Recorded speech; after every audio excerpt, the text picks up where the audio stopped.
دجال آئے گا قیامت کے قریب اور بڑے لوگوں کو گمراہ کرے گا. تو حضور نے فرمایا جو سورہ کہف کی 10 آیات زبانی یاد کر لے نہ، وہ دجال کے فتنے سے بچ جائے گا. اللہ توفیق عطا فرمائے. اس سورہ مبارکہ کی آیت نمبر 9 سے اصحاب کہف کا ذکر شروع ہوتا ہے. اصحاب کہف، جب حضرت عیسیٰ علیہ السلام کو اللہ کریم نے چوتھے آسمان پہ بلا لیا نا، تو دقیانوس نام کا ایک بادشاہ ہوا بنی اسرائیل کے اندر، بڑا ظالم تھا. اس نے گمراہی پھیلا دی، اور جو لوگ معاذ اللہ کفر اور شرک نہیں کرتے تھے انہیں قتل کروا دیتا تھا. تو 7-8 نوجوان اپنا ایمان بچا کے بھاگے. او ہو اللہ اکبر، ساری دنیا مال بچا کے بھاگتی، وہ 7-8 نوجوان اپنا ایمان بچا کے بھاگے کہ یہ ہمیں کہیں کفر کی طرف نہ لوٹا دے. تو جا کے ایک غار کے اندر چلے گئے، تو ایک کتا بھی ان کے ساتھ ہو گیا. انہوں نے کتے کو بڑے روڑے مارے کہ یہ اگر بھونکے گا، آواز نکالے گا تو ہم پکڑے جائیں گے، ہم نے تو چھپنا ہے. پر اس کو نہ ولیوں سے پیار ہو گیا تھا. اس نے کہا بھگاؤ جتنا مرضی مجھے، فطرت میری ہے کہ میں بھونکتا ہوں، پر جب اللہ کے ولی ہوں تو پھر میں ادب کرتا ہوں. یہ قرآنی واقعہ ہے. اچھا، یہ عین وہ واقعہ ہے قرآن مجید کا کہ جو بہت ساری چیزوں پر ویسے ہی نص ہے اور بہت ساری زبانیں ویسے ہی گنگ ہو جاتی. تو وہ 6-7 لوگ تھے، وہ چلے گئے غار کے اندر، جا کے انہوں نے پناہ لے لی. بادشاہ کو پتہ چل گیا کہ غار کے اندر ہے. اچھا، اللہ کی قدرت، جیسے ہی داخل ہوئے انہیں نیند آ گئی، یہ سو گئے. اور قرآن مجید کہتا ہے، قرآن مجید کے یہ لفظ ہیں کہ کتا غار کے منہ پر بازو پھیلا کے بیٹھ گیا، گویا اپنے مالکوں کی خدمت کر رہا ہے. اب میاں صاحب کی ایک بات کر لیں درمیان میں. میاں صاحب فرماتے ہیں جنہ تنا وچ عشق نہ رچیا، کتے ہونا تھی چنگے، اور چلو مالک دے کر راکھی کر دے، صابر بھوکے ننگے. یہ دیکھو نا کہ اتنا تو ان کے اندر بھی کمال ہے.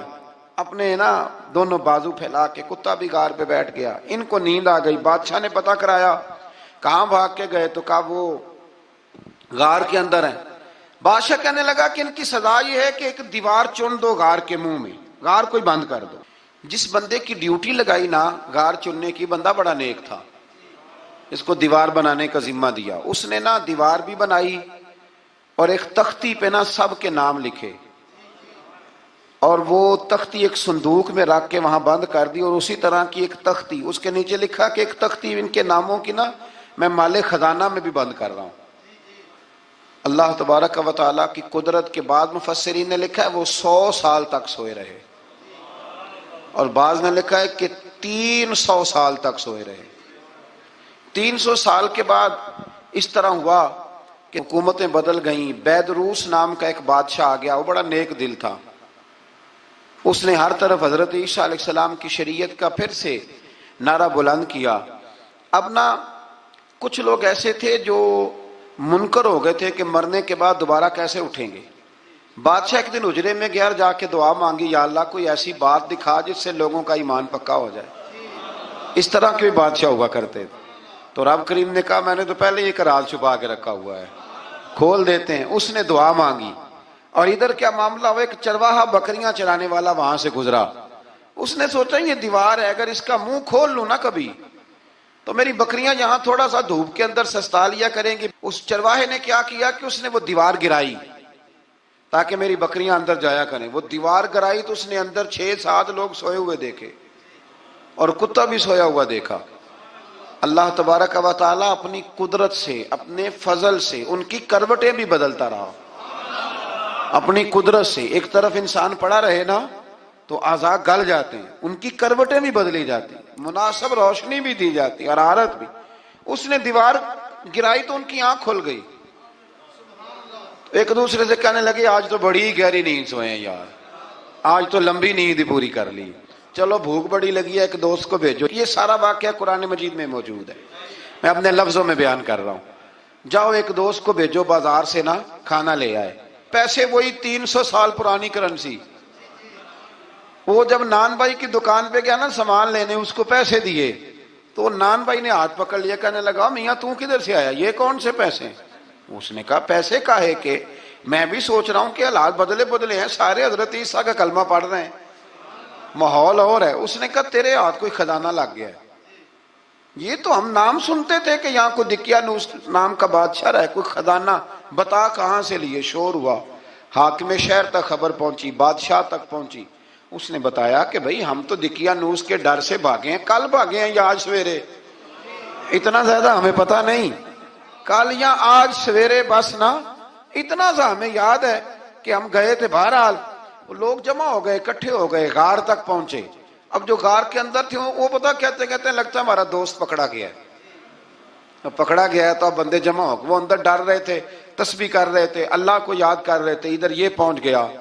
جب ان لوگوں نے یہ جیتا جاگتا رب کے فضل کا نمونہ دیکھا اور بادشاہ نے کہا کہ یہ کیا ہے، صندوق کھولا تو اس کے اندر وہ تختی لکھی تھی کہ یہ ان کے نام ہے، یہ دقیانوس سے ڈر کے بھاگے ہوئے ہیں، یہاں یہ سو رہے ہیں، اور اسی کی ایک تختی میں نے فلان جگہ بھی دفن کیا، وہ تختی بھی وہاں سے نکل آئی۔